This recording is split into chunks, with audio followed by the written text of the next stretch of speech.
Pourquoi tu comptes? Bonjour mon ami. Aujourd'hui, j'aimerais te poser une question.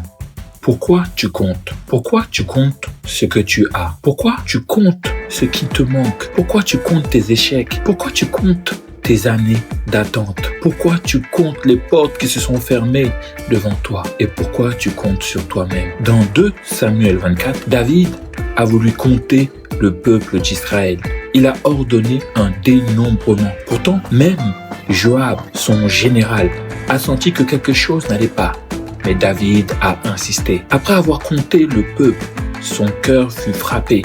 Il reconnut son péché devant Dieu. Pourquoi? Parce qu'il avait commencé à regarder aux chiffres plutôt qu'à regarder à Dieu. Il voulait connaître la taille de son armée. Il voulait mesurer sa force.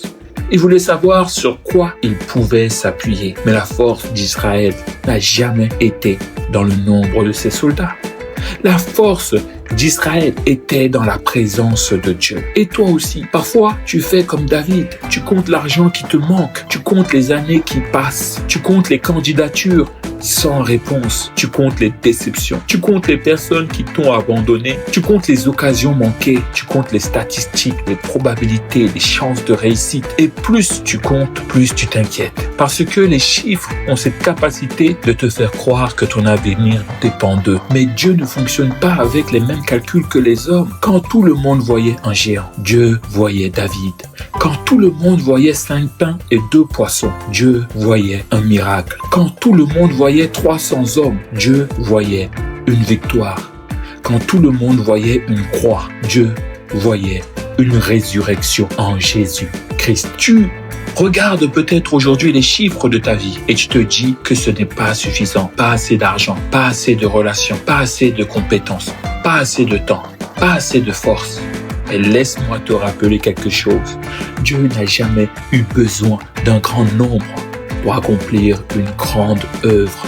Ce qui limite souvent ton cœur, ce n'est pas le manque de ressources. Mon ami, c'est le fait que de regarder aux ressources au lieu de regarder à Dieu. David a compris son erreur. Il a compris que sa sécurité ne devait pas être dans ce qu'il pouvait compter, mais dans celui qu'il pouvait compter. Alors aujourd'hui, arrête de mesurer ce que Dieu peut faire avec des calculs humains.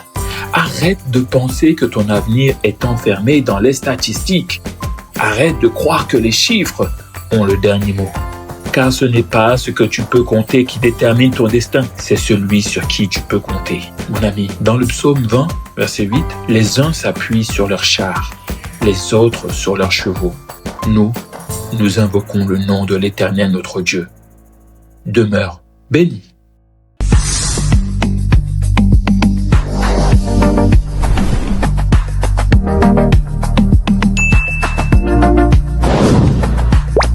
Re Philippe, serviteur du Christ.